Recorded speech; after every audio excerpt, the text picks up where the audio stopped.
স্থানাঙ্ক জ্যামিতির সাহায্যে ত্রিভুজের ক্ষেত্রফল নির্ণয় করব। তাহলে এক্সারসাইজ হচ্ছে 20। আমরা একের দাগের একেরটা কি বলেছে, নিচের শীর্ষবিন্দু বিশিষ্ট ত্রিভুজ আকার ক্ষেত্রের ক্ষেত্রফল প্রতি ক্ষেত্রে নির্ণয় করি। তো আমি প্রথমে একটা ত্রিভুজ আঁকি। এটা ধর একটা ত্রিভুজ,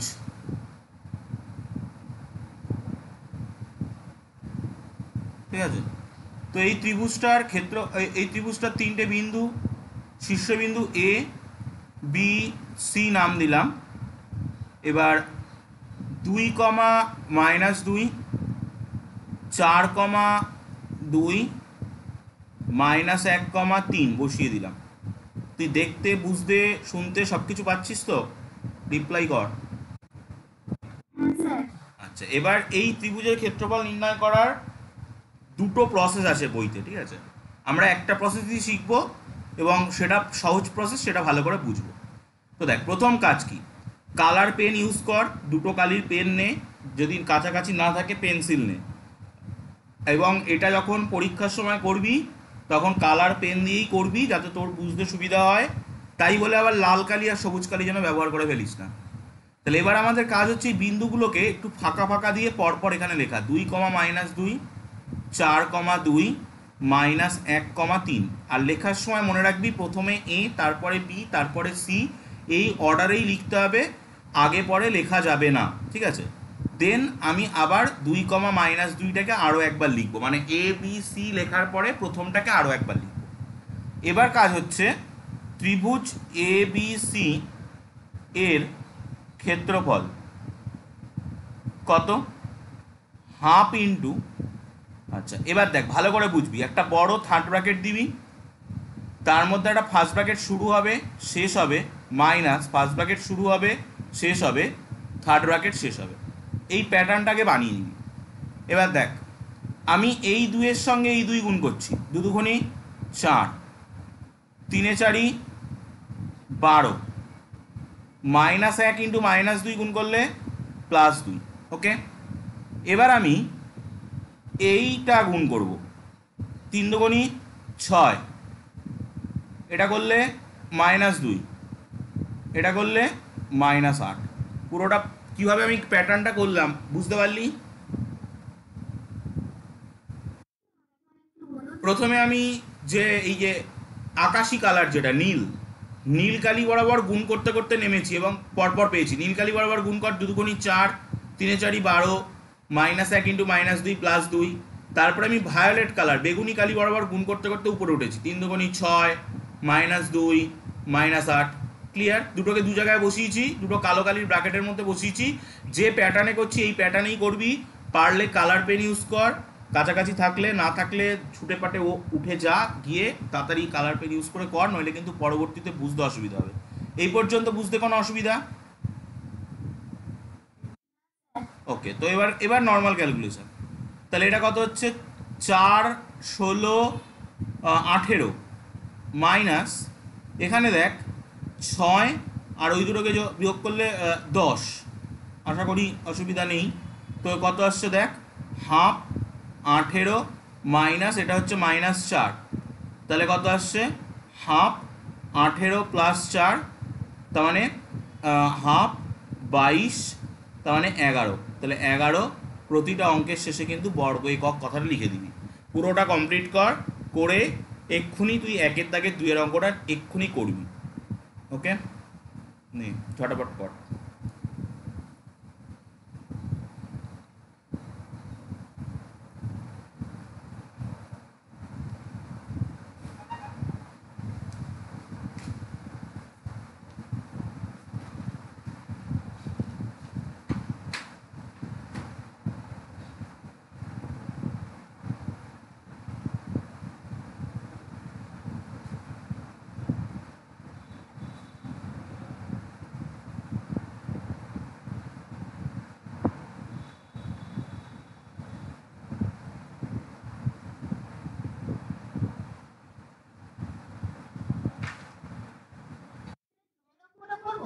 হ্যাঁ, একের দাগের 2।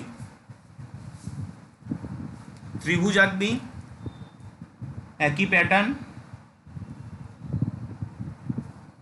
একটা ত্রিভুজ আঁকবি, তার 3 মাথায় 3টে বিন্দু বসাবি, 8, 9, 2, 6, পুরো গুছিয়ে করবি, আমি কিন্তু এবার ফাঁকি দেবো, ঠিক আছে, তুই কিন্তু গুছিয়ে করবি। 9, 2, আবার 8, 9। তো এবার এইবার আবার গুণ করতে করতে নামবো, 6টা 48,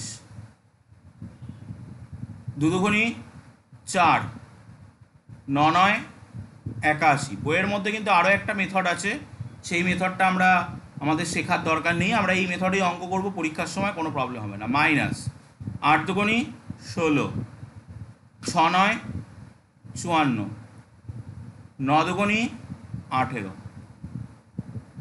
এই দুপাশে দুটো থার্ড ব্র্যাকেট দেবো, সামনে একটা হাফ বসাবো, এটা হবে ত্রিভুজ এবিসি এর ক্ষেত্রফল। ওকে, তো ক্যালকুলেট করে বল কত আসছে।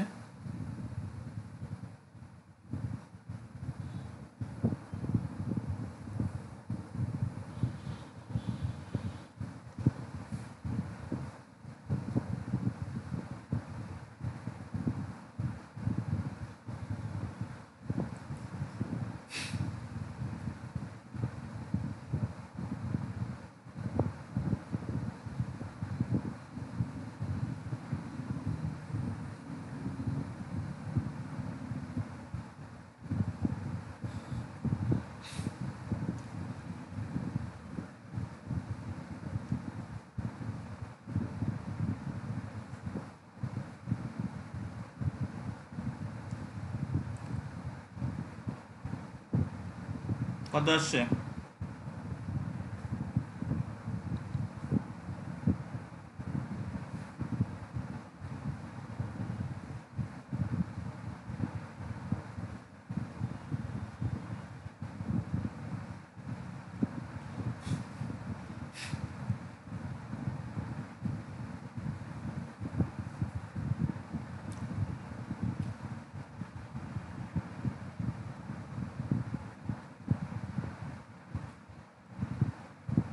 আমার কথা শোনা যাচ্ছে কি?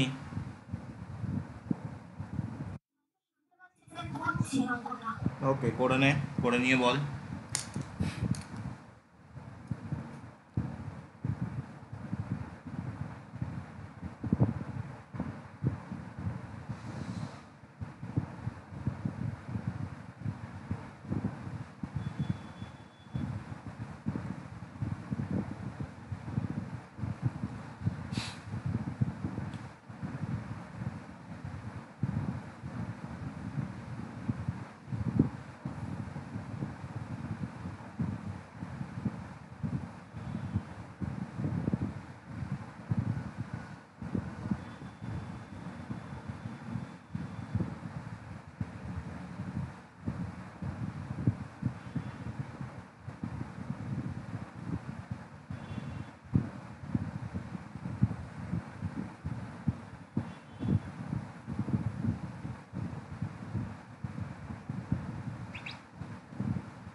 আচ্ছা, উত্তর মেলা।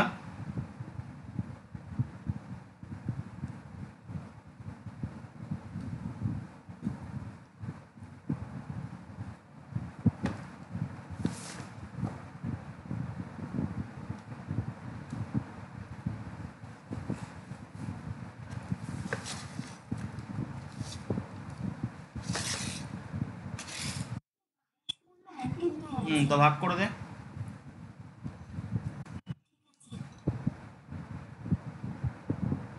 তাহলে 22.1/2 বর্গ একক। বোঝা গেছে তো অঙ্কটা পুরো? এবার দেখ, এবার আমি কি করব, তুই যেটা করেছিলি, আমি একটুখানি অঙ্কটাকে ঘোরাচ্ছি, কীভাবে ঘোরাচ্ছি দেখ। আমাদের কাছে এবিসি বিন্দু তিনটে ছিল, তো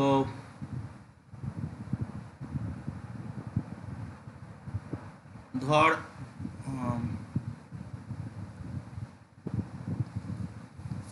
সেকেন্ড দ্বারা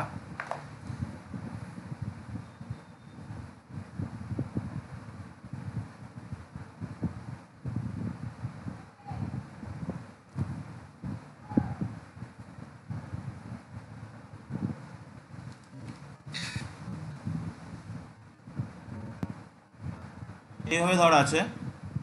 এবার তুই আগের বার যেটা করেছিলি সেটা হচ্ছে যে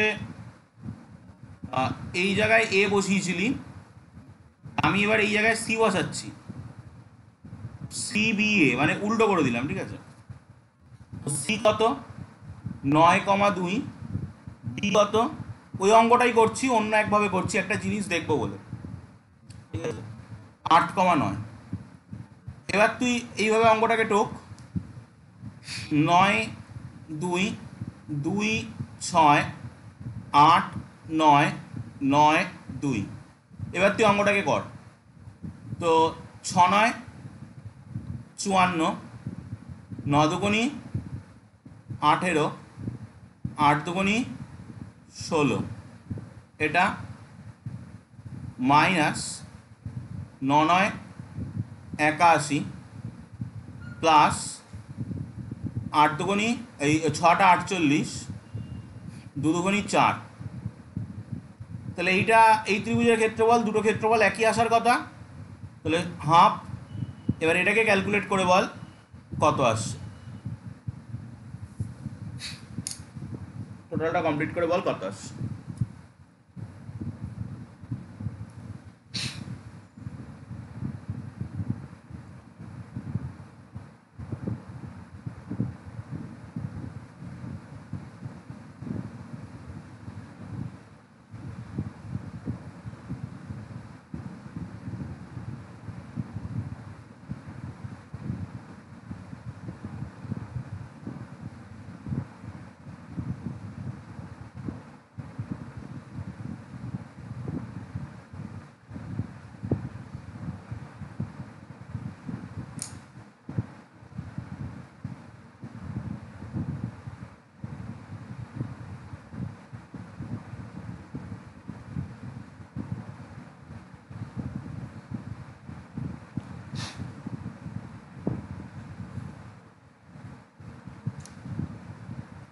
ক্যালকুলেশন করে বল, ঝটাপট বল।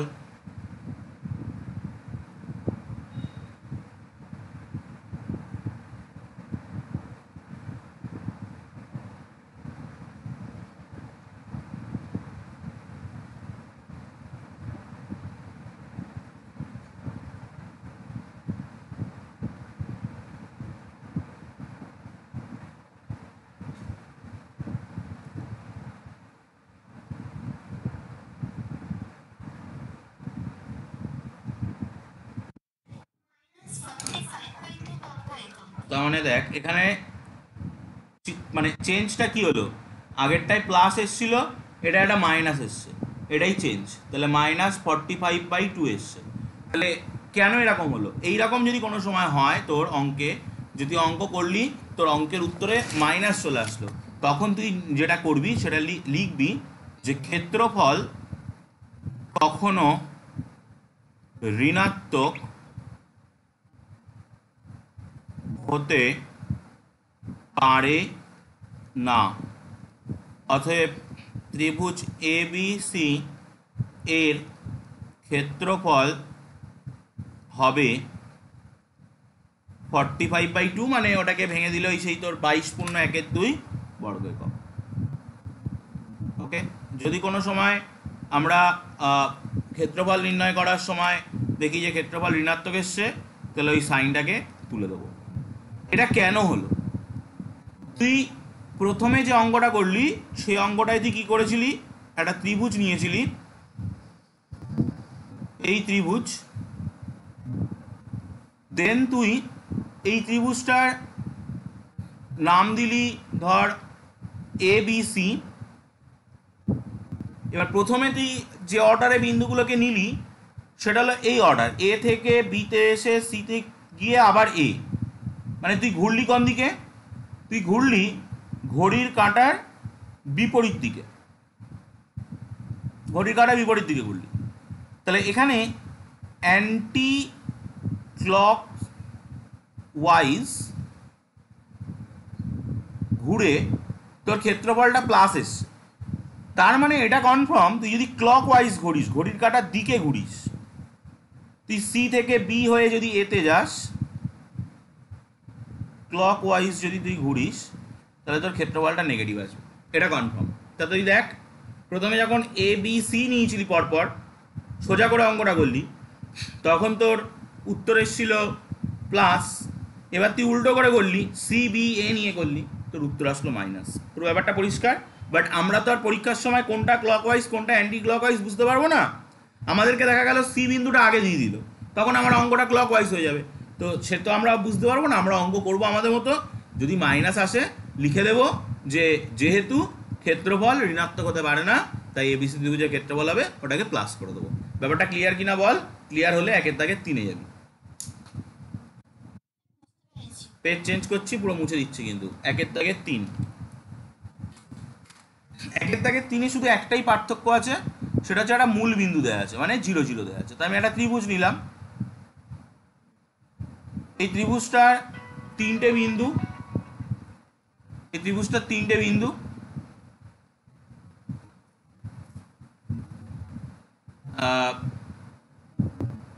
প্রথমটা হচ্ছে এ 1,2, 1,2, পরেরটা হচ্ছে বি 3,0, পরেরটা হচ্ছে সি যেটা দেয়া নেই 0,0। ওকে, তো এবার তুই কর একই রকমভাবে।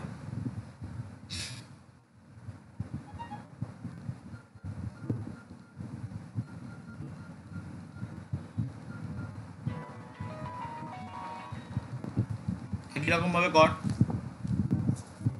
করে বল কত আসছে।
হচ্ছে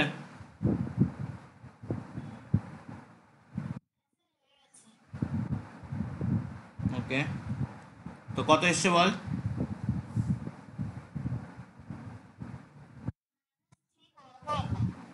-3 বর্গ একক। তাহলে কি লিখবি নিচে?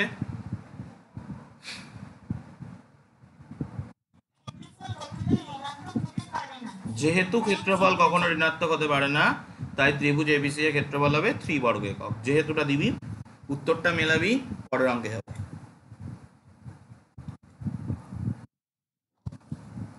হয়ে গেলে বল।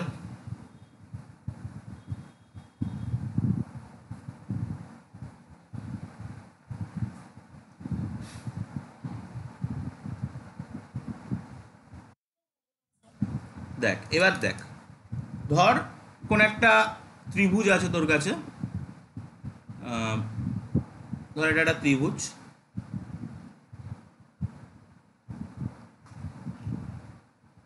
ধর এই যে ত্রিভুজটা, এই ত্রিভুজটার নাম দিলাম এ বি সি। এবার সাপোজ এই এ বিন্দুটা আস্তে আস্তে নিচে নামতে শুরু করলো, নিচে নামতে নামতে নামতে নামতে একসময় এই বিসি লাইনের পরে চলে আসলো, তাহলে এর অবস্থাটা কেমন হবে দেখতো? এর অবস্থাটা হবে, এটা একটা সরল রেখা তৈরি করবে, যে সরল রেখার ওপরে এই পাশে থাকবে বি বিন্দু, এ পাশে থাকবে সি বিন্দু, আর মাঝখানে যে কোনো জায়গায়, মধ্যবিন্দু হবে তার কোনো মানে নেই, মাঝখানে যে কোনো জায়গায় থাকবে এই বিন্দু। তাহলে তখন এই ত্রিভুজটার ক্ষেত্রফল কত হবে রে? তুই একটা জমি কিনেছিস, যে জমিটা একটা ত্রিভুজাকার জমি, এবার সেই জমিটাকে চাপতে চাপতে চাপতে এই বি শীর্ষবিন্দুটাকে ঠেলতে ঠেলতে ঠেলতে ঠেলতে এই বিসি লাইনটার উপরে এনে ফেললাম, তখন জমিটার ক্ষেত্রফল আর কতটা থাকবে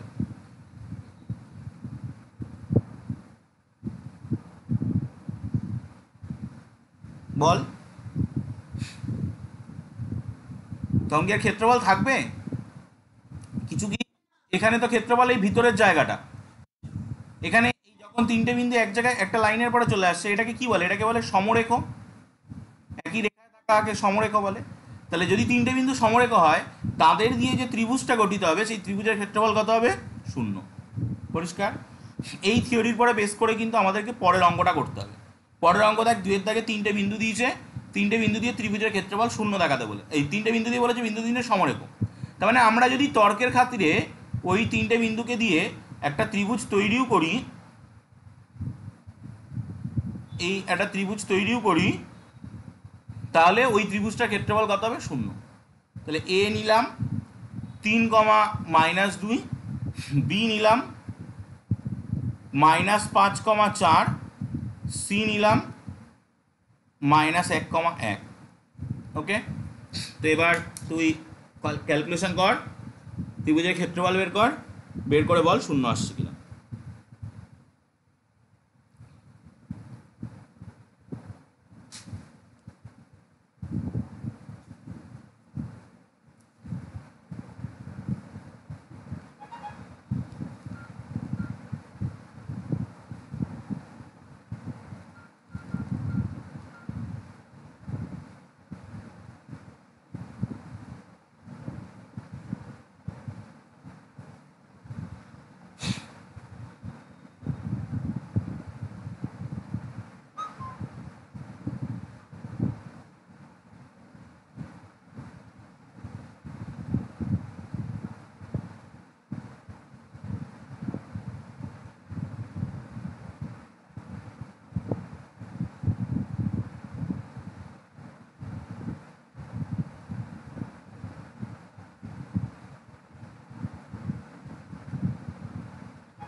কত আসছে ক্ষেত্রফল? বোঝা গেছে? এবার নিচে লিখে দিবি যেহেতু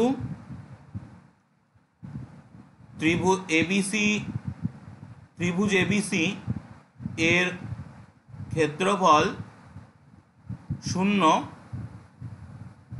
অতএব এ কমা বি এবং সি বিন্দু সমরেখ। বোঝা গেল অঙ্কটা? কোনো অসুবিধা?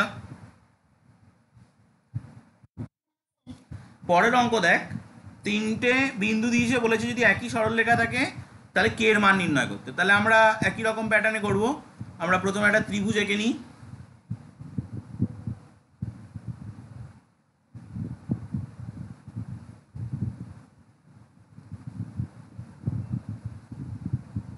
তো এবার এই ত্রিভুজটার নাম দিচ্ছি এবিসি, বা তুই আদার্স কোনো নামও দিতে পারিস, পি কিউ আর দে, পি কিউ আর।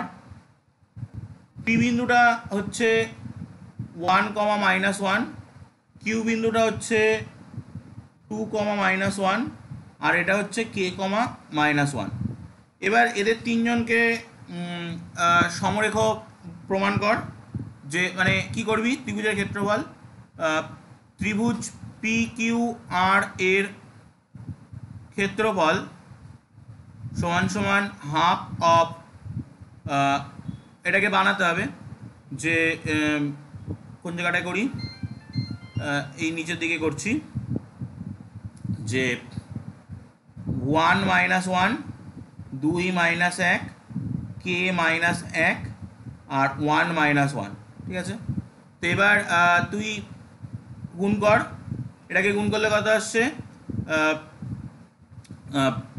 -1, এটাকে গুণ করলে -2, এটাকে গুণ করলে -k, তারপরে এটাকে গুণ করব, কত হবে, -1, এটাকে গুণ করব -k, এটাকে গুণ করব -2। ওকে, তো ক্যালকুলেশন কর, হাফ, এটা কেটে যাচ্ছে, তোর দুটোর মধ্যে তো একই জিনিস আছে, এটাও যা আছে এটাও তাই আছে, কেটে যাচ্ছে। তাহলে হাফ ইন্টু 0 সমান 0। তাহলে দেখ, আমাকে বলেছিল যে কে এর মান কত হবে যার জন্যে এই ত্রিভুজটার ক্ষেত্রফল 0 হবে। তো আমি দেখতে পাচ্ছি যে এই ত্রিভুজটার ক্ষেত্রফল অটোমেটিক্যালি 0 হয়ে গেল, কে এর কোনো স্পেসিফিক মান দরকার হচ্ছে না। তাহলে কে এর যে কোনো বাস্তব মানের জন্য কে যে কোনো বাস্তব মানের জন্যে ত্রিভুজ পি কিউ আর লিখবো কেন, পি কিউ আর বিন্দু তিনটি সমরেখ হবে।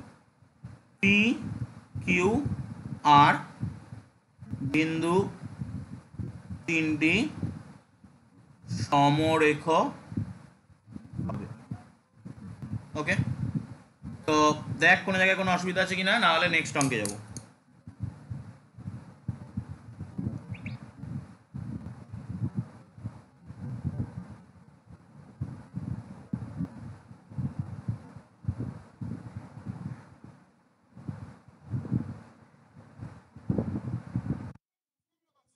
তো নেক্সট অঙ্ক,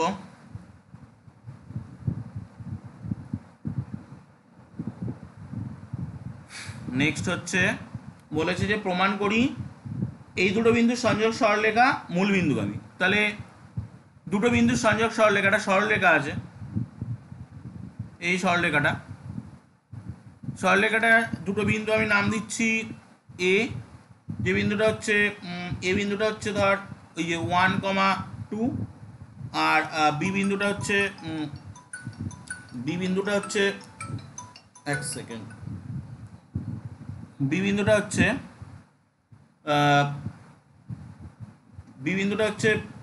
কত, -2, -4, -2, -4।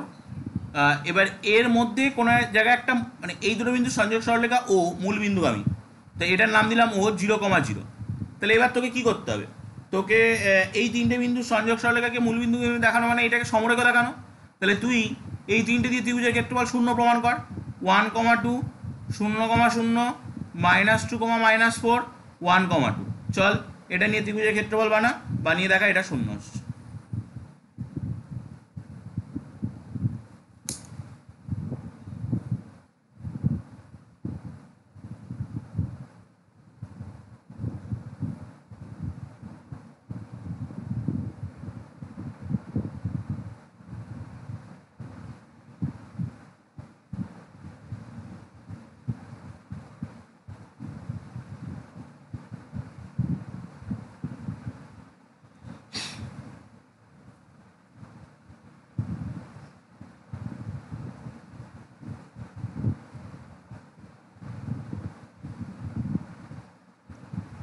অসুবিধা হলে বলবি।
-2 আসছে, এরা প্রমাণ করতে দিয়েছে, তার মানে অবশ্যই ঠিকঠাকই হবে। আমি কি ভুল ঢুকেছি নাকি? 1 2 1 2, তারপর হচ্ছে -2 4 0 0। চল দেখি কি আসে। তো প্রথমে এই বরাবর গুণ করছি 0, তারপরে এই বরাবর গুণ করছি, কত হবে 0, তারপরে এই বরাবর গুণ করছি, কত হবে -4, তারপরে এই বরাবর গুণ করছি, কত হবে +4, তারপরে এই বরাবর গুণ করছি, কত হবে 0, তারপরে এই বরাবর গুণ কত হবে 0, দেখেছিস তো? তাহলে হয়ে গেল 0। তাহলে যদি এটা 0 হয়, অতএব আমি কি দিয়েছি, এ ও বি, অতএব এ ও বি বিন্দু তিনটি সমরেখ, বিন্দু তিনটি সমরেখ। অতএব ওই যে কি লিখবো, 1,2 এবং -2, -4 বিন্দু দ্বয়ের, ওই লিখে নে বিন্দু দ্বয়ের সংযোগ সরলরেখা মূল বিন্দু, আমি পুরোটা লিখে নে।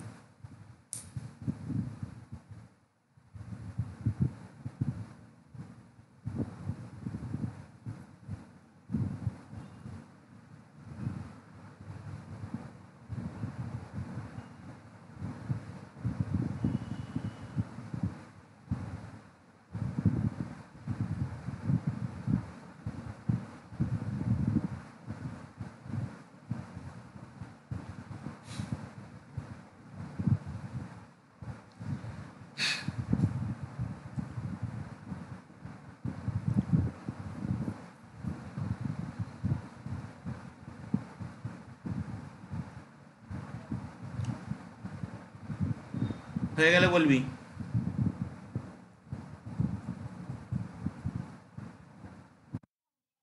আচ্ছা, পরের অঙ্কে যাই, পেজ চেঞ্জ করি। প্রমাণ করি দুটো বিন্দু দিয়ে সংযোগ সরলরেখা আছে। আমি ছবি আঁকি আগে। প্রমাণ করি যে এই দুটো বিন্দু সংযোগ সরলরেখা অংশের মধ্যবিন্দু। ধর এই হলো একটা, এটার নাম দিলাম পি, এটার নাম দিলাম কিউ। তো পি হচ্ছে 2,1 আর কিউ হচ্ছে 6,5। আর আরেকটা ধর রয়েছে, এই এই দুটো বিন্দু সংযোগ সরলরেখার মধ্যবিন্দু কোনটা? মধ্যবিন্দু ধর এদের মাঝখানে কোনো এক জায়গায় থাকবে। ধর এই জায়গাটায় আছে মধ্যবিন্দুটা, মধ্যবিন্দুটার নাম দিলাম ধর সাপোজ এ। এই সংযোগ সরলরেখার মধ্যবিন্দু এই দুটো বিন্দু সংযোগ সরলরেখার উপরে অবস্থিত। তাহলে আমি ওই দুটো বিন্দু দিয়ে সরলরেখা আগে আঁকি। এই যে, তো এটার নাম দিচ্ছি আর, এটার নাম দিচ্ছি এস। তা এই আর হচ্ছে -4, -5, আর এস হচ্ছে 9,8। অঙ্কটার ছবি বোঝা গেল। আমাকে প্রমাণ করতে হবে এ বিন্দুটা এরপরে অবস্থিত। তা আমি এ বিন্দুটাকে আগে বের করব। তো আগে আমি কি করব, পিকিউ এর মধ্যবিন্দু বের করব। পিকিউ এর মধ্যবিন্দু বের করার একটা সূত্র আছে, যেটা আমরা এর আগের চ্যাপ্টারে গিয়ে পাবো, সেটা আমরা করিনি এখনো, তো আমরা পাবো।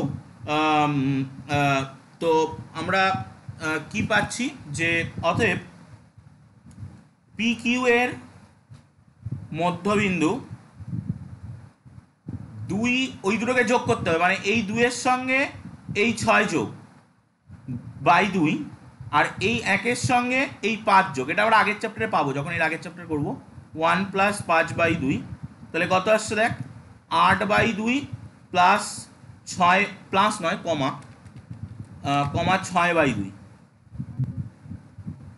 তো 8/2 মানে কত 4, 6/2 মানে কত 3, তাহলে এই এ বিন্দুর স্থলাঙ্ক বেরিয়ে গেল 6,3। এই পর্যন্ত বুঝতে কোনো অসুবিধা আছে কিনা বল। এবার আমাকে কি করতে হবে, এবার ছবির দিকে তাকা, যে এই তিনটে বিন্দুকে সমরেখা প্রমাণ করতে হবে। তো এই তিনটে বিন্দুকে সমরেখা প্রমাণ করতে তো তুই পারবি, ওই যে ত্রিভুজের ক্ষেত্রফল শূন্য করে দে, চল শুরু কর।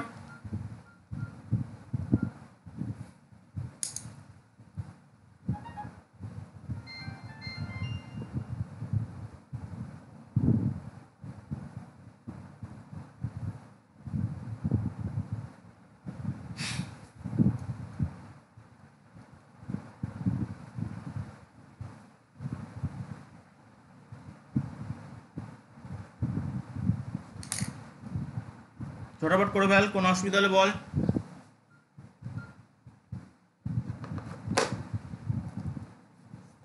তাড়াতাড়ি এই পি, পি না, আর এ আর এস, এই তিনটে দিয়ে গঠিত ত্রিভুজের ক্ষেত্রফলটাকে শূন্য কর।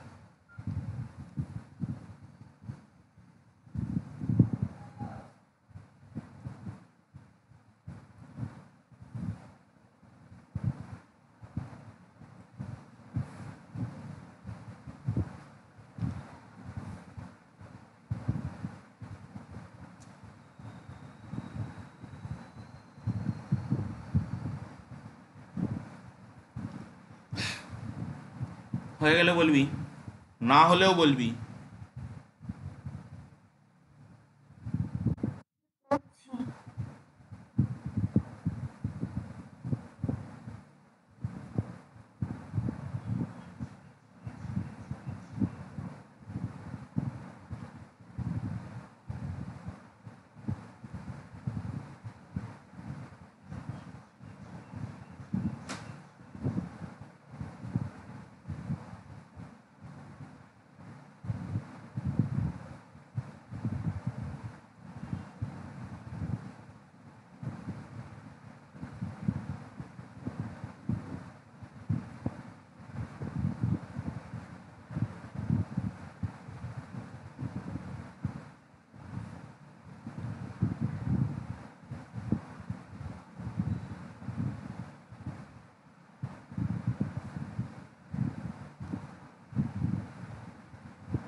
হাত চালিয়ে কর, এত সময় নিলে কি করে হবে।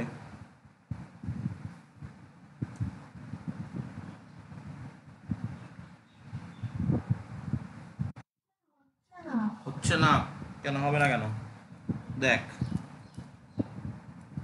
আমরা যদি এটাগুলোকে পরপর সাজাই, -4, -5, 6, 3, 9, 8, -4, -5। তো এবার আমি কি করব, প্রথমে এই বরাবর গুণ করব, 3 4 12, -12, তারপরে এই বরাবর 6টা 48, তারপরে এই বরাবর 5 9 45, এবার এই বরাবর মাইনাস দিয়ে কত হচ্ছে এটা, 4টা 32, -32, তারপরে 3 9 27, তারপরে কত এটা 5 6 30, ওকে। এই এবার ক্যালকুলেট কর, প্রথম ব্র্যাকেটটায় কত আসছে বল, এই দুটোকে যোগ বিয়োগ করলে কত হয় 3, 12 থেকে -12 +3 মানে কত -9, আর এখানে দেখ এই দুটো ক্যালকুলেট করলে -3, শূন্য আসছে না, ঠিকঠাক করেছি তো আমরা, 2,1 6,5,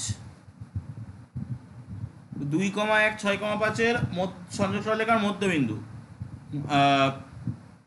2,1 হচ্ছে 6 2 8/2, 1 + 5 6/2, 4,3। ও আমি তো এখানে বিন্দুটা ভুল বসিয়েছি, এটা তো 4,3, আমি তো 6,3 বসিয়ে দিয়েছিলাম, সেই জন্য ভুল হচ্ছে। তাহলে এখানে 4,3 বসালে এক মিলে যাবে। তাহলে এখানে 4,3 বসালে চেঞ্জ আসবে কোথায় কোথায়, 4টা এইটা হবে এবার 32,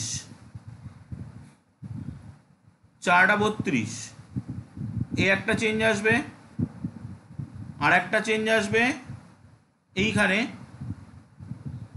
4টা 32,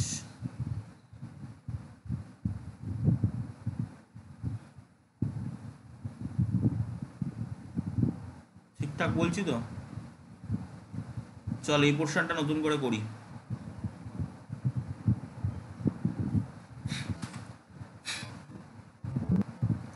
প্রথমে এই 3 4 12, তারপরে 4টা 32, তারপরে 5 9 45, এটা যোগ বিয়োগ করে বল কত হচ্ছে, মাইনাস, তারপরে এই 4টা 32 মাইনাস, তারপরে এই 3 9 27, তারপরে এই 4 5 20। এবার দেখতে হচ্ছে কিনা, আশা করি হয়ে যাবে।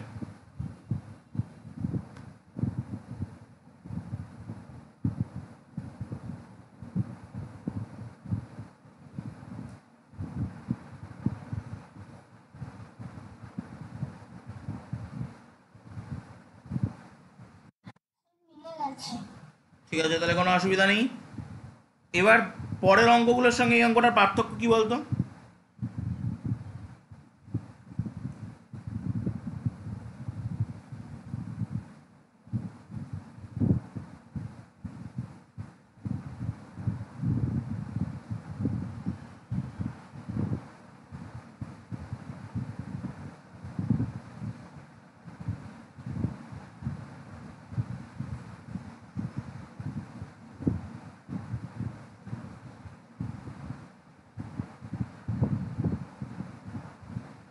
কি পার্থক্য? অঙ্ক পড়লেই বুঝতে পারবি।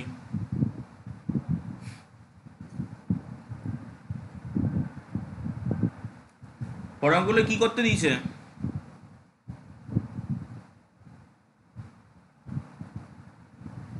বল,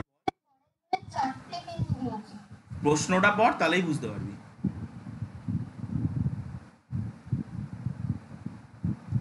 প্রশ্নটা পড়, একদম এটা চতুর্ভুজ।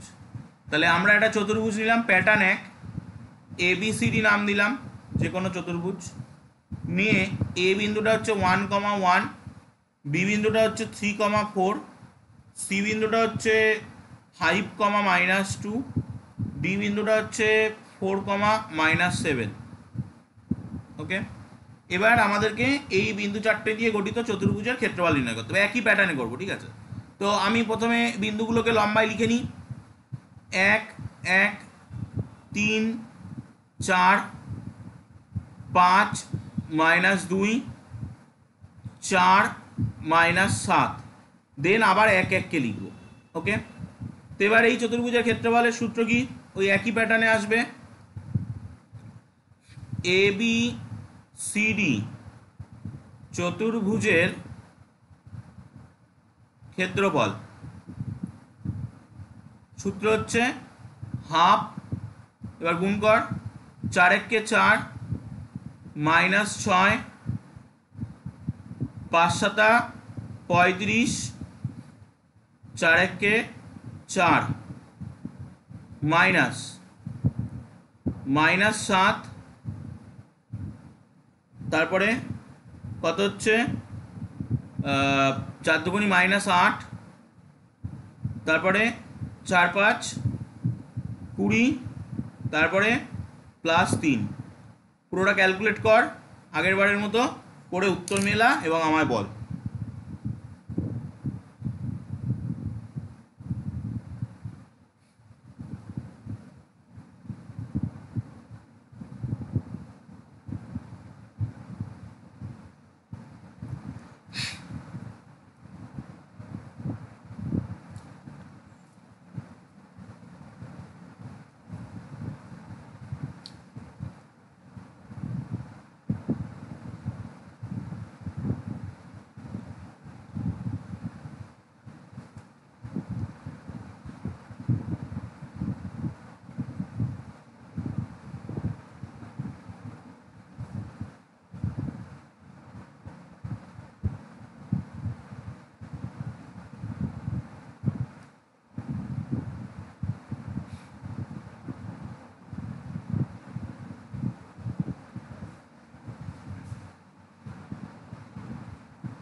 এবার তাহলে ওই একই কথা লিখবি, যেহেতু ক্ষেত্রফল কখনো ঋণাত্মক হতে পারে না, সুতরাং 20 পূর্ণ 1/2 বর্গ একক হবে।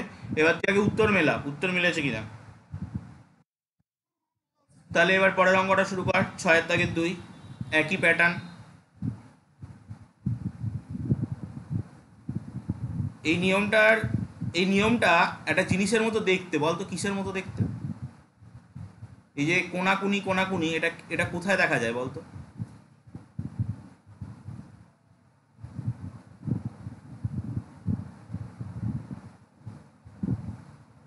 মনে পড়ছে কোথাও? কোথায় দেখা যায়? আমরা যে কিটোগুলো পড়ি, কিটোর যে লেস বাঁধি, লেসটা কিরকম ভাবে বাঁধা হয়?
পরেরটা হয়ে গেলে বলবি। খুবই সোজা, 1 4 -2 1 2 -3 3 3, আবার প্রথমটাকে বসাবো নিচে 1 4। এবার গুণ করতে করতে চলে যা, 1 1 কে 1, 3 দুগুণি 6, 3 দুগুণি 6, 3 4 12, আর এদিকে 3 1 কে 3, -9 +2 -8, থার্ড ব্র্যাকেট দে হাফ কর।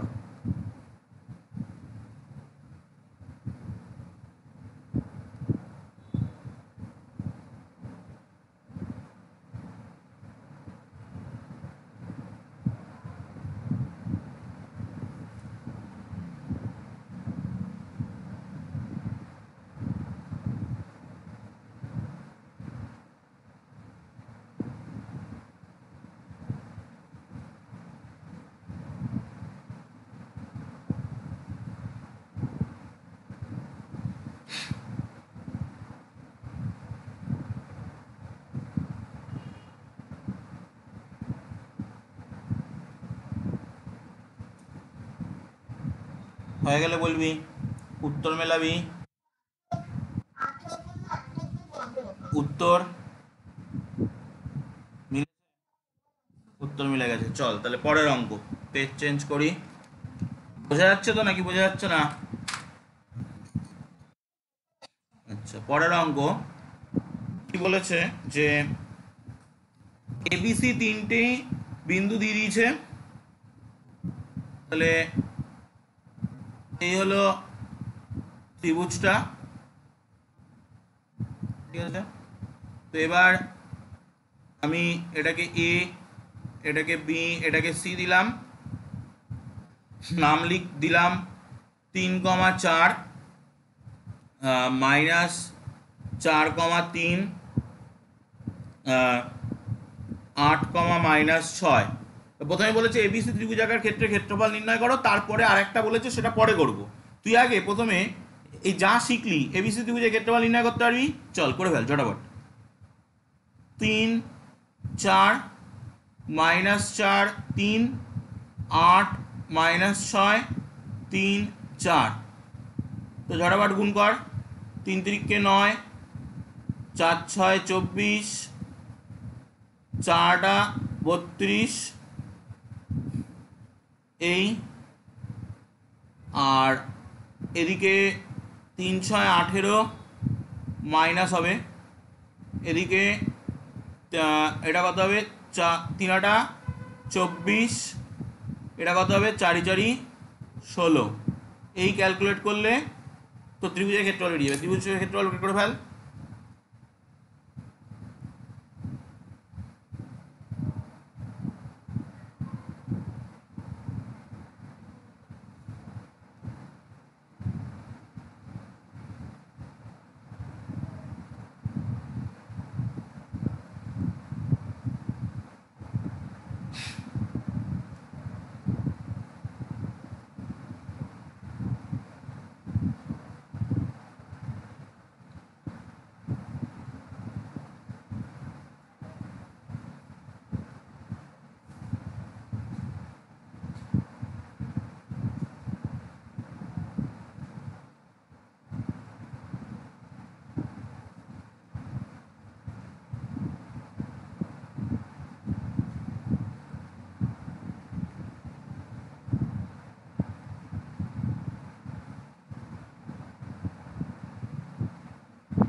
উত্তর মিলেছে?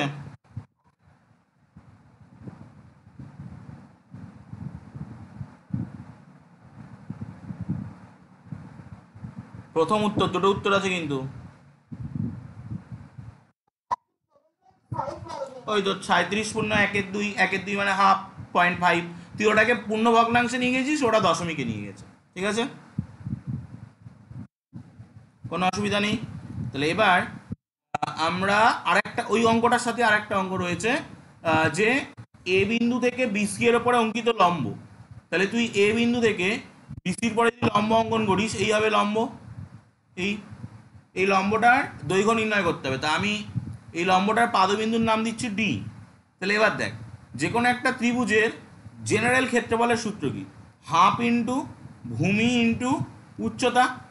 এখানে ভূমিকে যদি আমি বিসি ধরি, উচ্চতাকে এডি ধরবো, তাহলে এইটা সমান সমান কত? এই যে 37.1 2, ওটাকে মানে অপ্রকৃত ভগ্নাংশে নিয়ে গেলে কত হচ্ছে, কত বাই কত এসেছিল, কত বাই 2 এসেছিল, মানে যাকে তুই মিশ্র ভগ্নাংশে আনলি সেটা কত বাই 2 ছিল, 75/2। তাহলে 2 কেটে গেল। এবার আমি যদি বিসি আর এডি বের করে ফেলতে পারি, এডি বের করবো না, এডির দৈর্ঘ্যটা তো আমাদেরকে বের করতে হবে, তো আমি যদি বিসি বের করতে পারি তাহলে আমি এডি পেয়ে যাব। তো আমি কি করব, বিসি বের করার জন্যে আমি ওই সেই আমাদের সেই দ্বিতীয় চ্যাপ্টার একটা ফর্মুলা ছিল যে বিসি বের করার দূরত্ব নির্ণয়, স্থানাঙ্ক জ্যামিতির সাহায্যে দূরত্ব নির্ণয়, -4 -8 তার হোল স্কোয়ার প্লাস 3 -6 তার হোল স্কোয়ার। তাহলে বিসি কত বেরোচ্ছে দেখ, -4 -8 মানে হচ্ছে -12 তার হোল স্কোয়ার, আর এটা মানে হচ্ছে 3 + 6 মানে 9 তার হোল স্কোয়ার। তাহলে কত আসছে, এটা 144 আর এটা 9 9 81, কত হচ্ছে দেখতো, 225 হচ্ছে কিনা একটু দেখতো।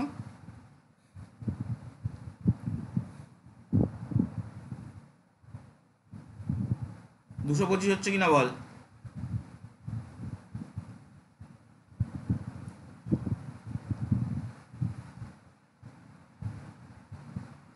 কত হচ্ছে,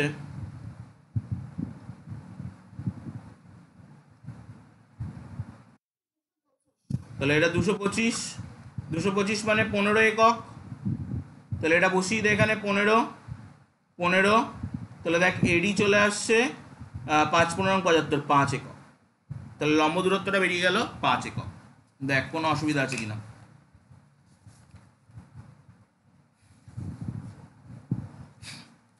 ওকে, কোনো অসুবিধা আছে,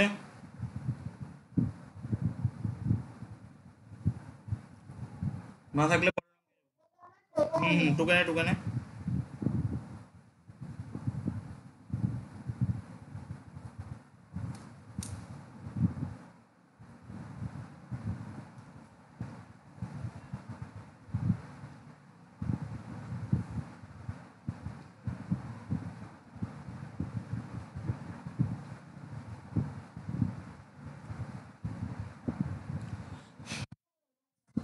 কোনো অসুবিধা নেই। তাহলে পরের অঙ্ক 8 দাগ।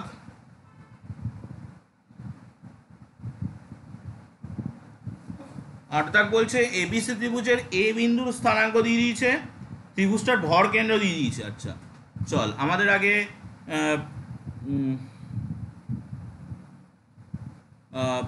প্রথমে আমি একটা ত্রিভুজ আঁকি।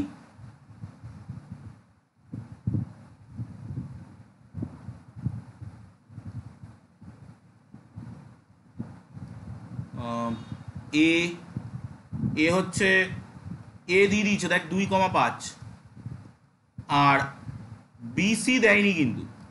আচ্ছা ভর কেন্দ্র কাকে বলে তুই হয়তো এখনো ক্লাস 9-এ সেই পর্যন্ত আমরা পড়ে পারিনি। এই ত্রিভুজের 3টে মধ্যমা হয়। মধ্যমা কাকে বলে মোটামুটি আমরা জানি যে ত্রিভুজের কোন একটা শীর্ষবিন্দু থেকে বিপরীত বাহুর মধ্যবিন্দু পর্যন্ত অঙ্কিত সরলরেখাগুলোকে মধ্যমা বলে, ঠিক আছে। তো এবার আমি একটা মধ্যমা গাঢ় কালি দিয়ে আঁকলাম। কেন গাঢ় কালি দিয়ে আঁকলাম, আমাকে এই ডি বিন্দুটা বের করতে হবে। আমি ডি বিন্দুটাকে একটু গাঢ় কালি দিয়ে লিখি, এই ডি বিন্দুটা আমাকে বের করতে হবে, ঠিক আছে। আচ্ছা আর যে দুটো মধ্যমা, সেই মধ্যমা দুটো আমি একটু হালকা কালি দিয়ে আঁকছি, ঠিক আছে। একটা হচ্ছে এই বিই, আর একটা হচ্ছে এই সিএফ, ঠিক আছে। এবার এই মধ্যমা তিনটি সিএফ একটা বিন্দুতে ছেদ করে, ঠিক আছে। মধ্যমা তিনটে এর একটা বিন্দুতে ছেদ করেছে, এই বিন্দুটার নাম দিচ্ছি আমি জি। এই জিটাকে বলা হয় ভর কেন্দ্র, ওকে। এটা আমরা একটা উপপাদ্যের চ্যাপ্টার এটা পড়বো, সেখানে আমরা এগুলো পাবো। এবার এই ভর কেন্দ্র কি করে, এই ত্রিভুজের এই যে মানে এডি যে মধ্যমাটাকে 2:1 অনুপাতে ভাগ করে, ঠিক আছে। 2:1 অনুপাতে ভাগ করে। এবার দেখি ভর কেন্দ্রের স্থানাঙ্কটা কিন্তু আমাদের দেওয়া। ভর কেন্দ্রের স্থানাঙ্ক কত দিয়েছে, -2,1, ঠিক আছে। আমাকে এই ডির স্থানাঙ্ক আমি x,y ধরে নিলাম, এটা আমার বের করতে হবে।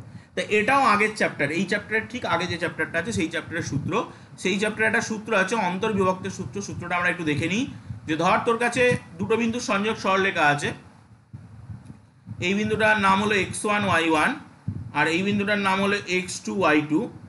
মধ্যবর্তী কোনো একটা বিন্দু c, সে এটাকে m:n অনুপাতে ভাগ করছে, ঠিক আছে। তো এই সি বিন্দুর স্থানাঙ্কটা কত হবে?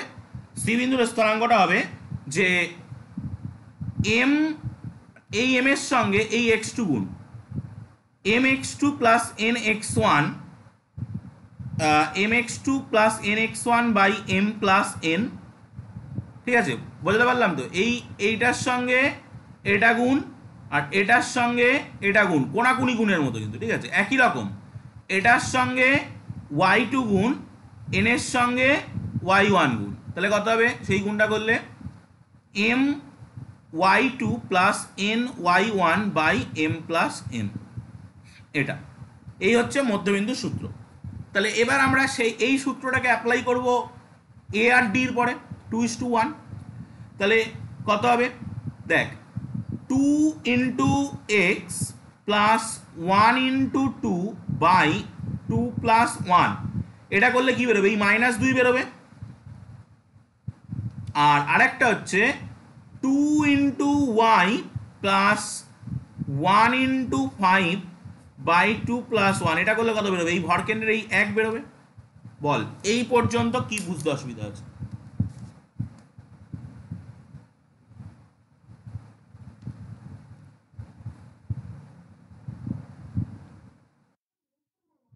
কোনো অসুবিধা নেই। এবার এখান থেকে যদি আমি ক্যালকুলেট করি তাহলে আমি এক্স আর ওয়াই পেয়ে যাব। তো ক্যালকুলেট কর, 2x plus 2 by 3 that's equal to 2, তাহলে 2x plus 2 that's equal to 6, 2x equal to 4, x equal to 2, দেখ x এর মান বেরিয়ে গেল। আর এখান থেকে ক্যালকুলেট কর 2y plus 5 by 3 that's equal to 1, 2y plus 5 equal to 3, 2y equal to -2, y equal to -1। তাহলে ডি বিন্দুর স্থানাঙ্ক, ডিসি বাহুর মধ্যবিন্দুর স্থানাঙ্ক বেরিয়ে গেল 2, -1। ওকে, পুরোটা করবি, করে বলবি।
দেখ পুরোটা বোঝা গেল কিনা? কোনো অসুবিধা নেই? কোনো অসুবিধা না থাকলে 9 আর 10 বাড়িতে ট্রাই করবি। আমরা নেক্সট ক্লাসে 9 থেকে শুরু করব, তারপরে এমসিকিউ এগুলো করবো। এমসিকিউগুলো কিন্তু সোজা সোজা আছে, ঠিক আছে। 9-10 বাড়িতে ট্রাই করিস, যদি হয় তো ভালো, না হলে রেখে দিবি। 9-10 পারবি না, কারণ 9-10 ভরকেন্দ্রের সূত্র লাগবে। 9-10 করিস না, তুই বরঞ্চ 11-12 ট্রাই কর। 11-12 অঙ্কগুলো যদি কিছু করতে পারিস তাহলে সেগুলো করে ফেলবি। নেক্সট দিন যেগুলো পারবি না সেগুলো আমি করে দেবো, আর তার সঙ্গে 9-10 করে দেবো। দিলে এই চ্যাপ্টার শেষ হয়ে যাবে, আমরা এর আগের চ্যাপ্টারে চলে যাবো। ঠিক আছে, অসুবিধা আছে নাকি? দেখ তাহলে এই পর্যন্তই রাখছি আজকে।